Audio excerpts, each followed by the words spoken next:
Hi, Rob MacKillop here. I want to introduce my book, very proud of, Classical and Contemporary Studies for Bass Guitar, published by Mel Bay. And features studies by the Paganini of the bass from the 19th century, Giovanni Bottesini, and 21st century compositions that have just been published in this book or written for this book by Gilbert Isbin. Gilbert is one of my favourite European composers at the moment, whose influences mix jazz and classical and world music, early music, folk musics. In bass terms, he reminds me of people like Charlie Haydn, Steve Swallow maybe, a real modern composer. At home in classical as well as jazz worlds and improvisation worlds. So real contrasting studies between 19th and 21st century. And both of them will really get your chops together, your technique, but also open up musicianship side as well, which is really important in all the best studies, very musical studies. So I'm going to play just a little bit just to give you an overview of the book. Every piece in the book has a sound file I recorded on a fretless bass, but here I've got a fretted Longhorn Dan Electro, which is great fun. Okay, so here we go. This is the first study by Bottesini. Here we go.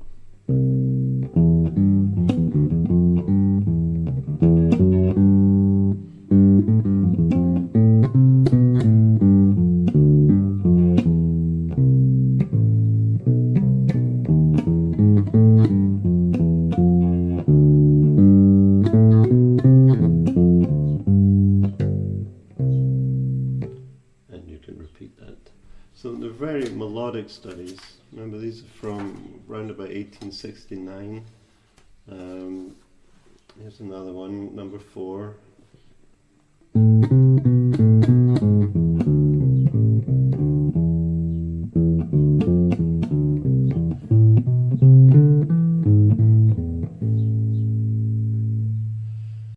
He introduces triplets and sextuplets. That's 6 notes in the time of 1. Or with triplets, 3 notes in the time of 1. Now you can continue playing with middle and index, as I do, or you can use thumb, middle and index in a more guitar style, which I do sometimes as well. I'll give you an example of that. This is number 13. Starts with a sextuplet going into a triplet. In fact, he alternates all the way through sextuplets with triplets.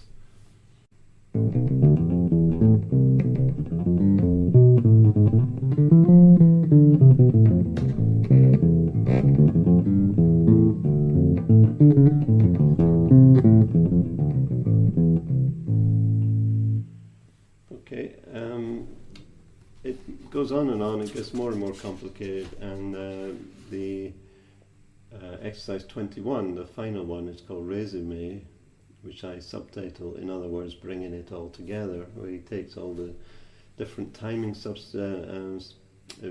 variant timings he's used before, triplets and sextuplets and dotted notes and rests and sustained notes over bar lines and so on. Mixes all that together, covering the entire fretboard almost. So great classical studies. Now we move on to Gilbert Isbin's music, and one of the overriding aspects of his music is these yearning melodies, beautiful melodies. Most of the music's in 2 parts, so you would have a melody with supporting bass or equal counterpoint. And we can still use thumb and index, or rather middle and index, but sometimes I mix it up, middle index thumb or thumb and index. You can work out what's best for you.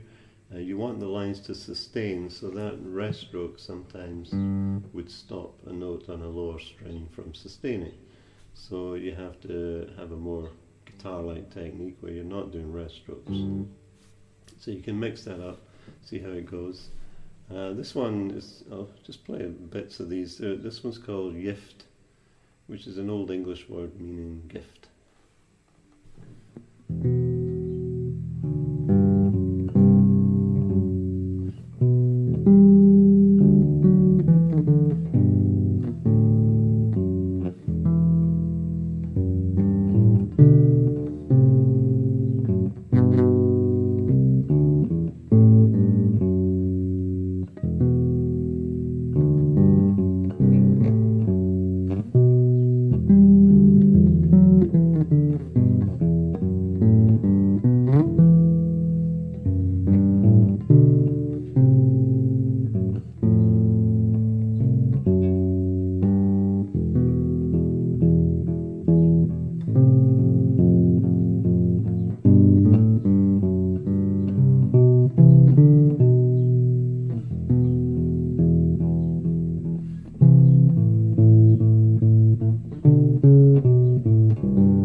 So on.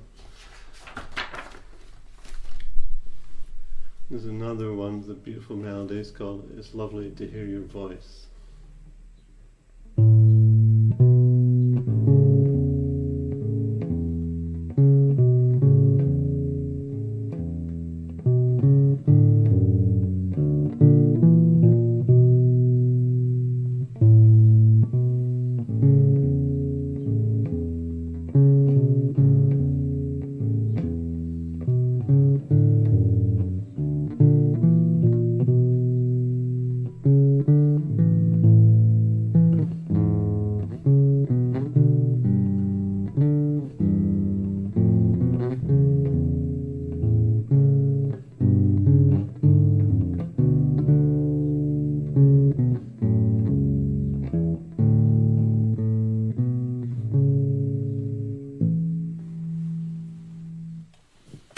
So there's a lot of variety in Gilbert's music, and some of it quite complex. It will really stretch your reading timing, and if you're using a fretless instrument, intonation. But that's a challenge that a good study will give you. We've even got some Indian raga type stuff at the end, sundown. So a real mixture of contemporary studies. I hope you like them. I hope you work through them. Anyone who works through these will have not only a good technique, but a good reading ability, and a good repertoire, solo pieces to play. You know, we don't have to wait for the rest of the band to get out of bed. We can play our own solos on the bass, and they sound fantastic. And Gilbert's very happy if you would take these as a foundation from which to build on, improvise around, extend, as he has done with his trios and various small ensembles before. So don't be afraid to experiment with the music as well. Okay, well there it is. It's a Mel Bay publication, Classical and Contemporary Studies for Bass Guitar. That's it. Bye.